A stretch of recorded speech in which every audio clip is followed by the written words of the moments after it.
Hola, buenos días. Mi nombre es Daniel Alfonso Castillo. Soy del curso 11.4 del Colegio José Francisco Socarrás y hoy les vengo a hablar sobre el electromagnetismo. El electromagnetismo es una rama de la física que estudia y unifica los fenómenos eléctricos y magnéticos en una sola teoría, cuyos fundamentos fueron sentados por Michel Faraday y formulados por primera vez de modo complejo por James Clerk Maxwell.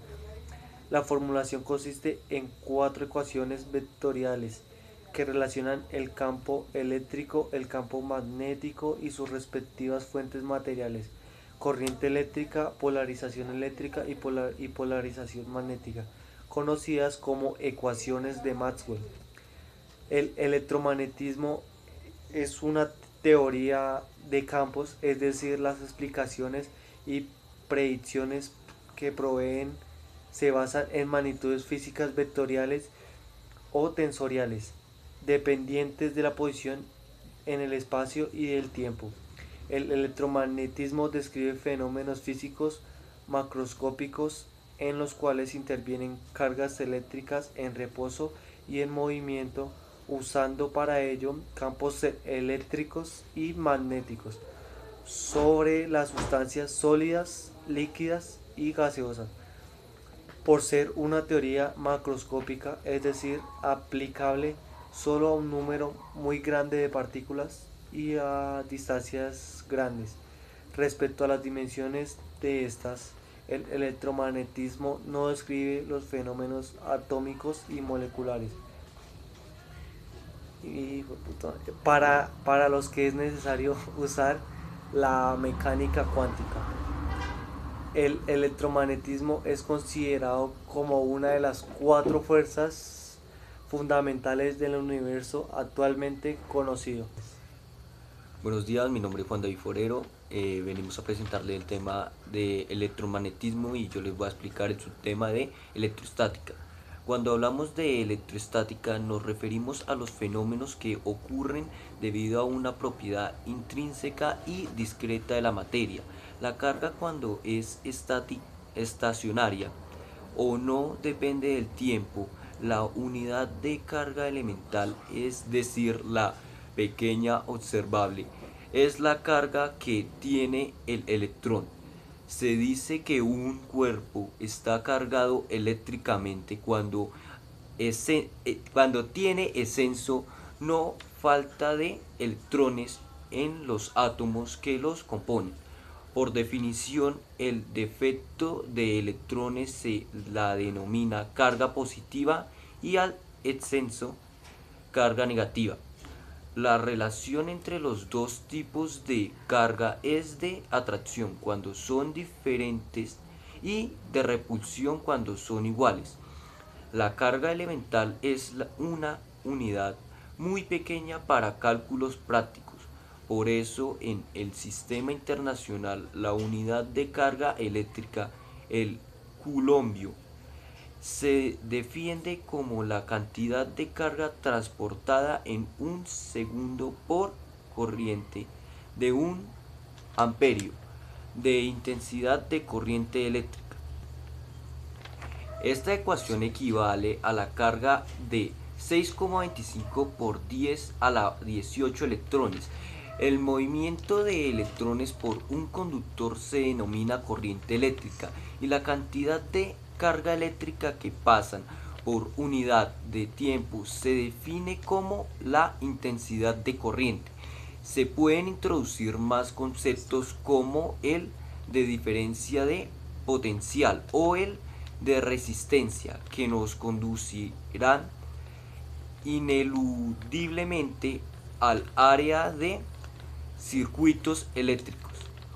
Y todo eso se pueden ver con más detalle en el artículo Principal, principal. principal. Mira, póngale pause. Bueno, yo les vengo a hablar sobre el segundo tema del electromagnetismo, que es magnetostática. No fue sino hasta el año de 1820 cuando Hans Christian Ørsted descubrió que el fenómeno magnético estaba ligado estaba ligado al eléctrico que se obtuvo en una teoría científica para el magnetismo. La presencia de una corriente eléctrica o sea de un flujo de carga debido a una diferencia potencial generada una fuerza magnética que no varía en el tiempo. Si tenemos una carga Q a una velocidad en un campo magnético, aparecerá una fuerza magnética inducida por el movimiento en esta carga. Bueno, yo les voy a explicar el tercer tema del electromagnetismo, que es electrodinámica clásica. En las sesiones anteriores se han descrito campos eléctricos y magnéticos que no varían con el tiempo, pero los físicos a finales del siglo XIX descubrieron que ambos campos estaban ligados, y así un campo eléctrico en movimiento, una corriente eléctrica que varíe genera un campo magnético y de por sí implica la presencia de un campo eléctrico. Entonces, lo primero que debemos definir es la fuerza que detendría una partícula cargada que se mueva en un campo magnético, y así llegamos a la unión de dos fuerzas anteriores, lo que hoy conocemos como la fuerza de Lorentz. Entre 1890 y 1900, Liénard y Wiecher calcularon el campo electromagnético asociado a cargas en movimiento arbitrario, resultado que se conoce hoy como potenciales de Liénard y Wiecher. Por otro lado, para generar una corriente eléctrica en un circuito cerrado, debe existir una diferencia de potencial entre dos puntos del circuito. A esta diferencia de potencial se la conoce como fuerza electromotriz o FEM.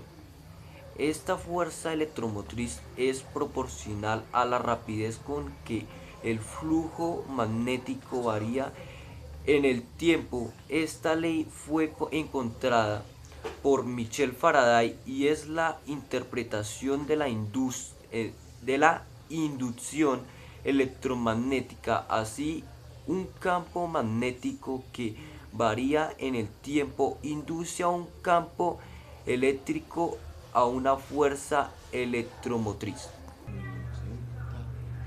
Bueno, nosotros vamos a hacer un experimento. El experimento se trata de la brújula casera.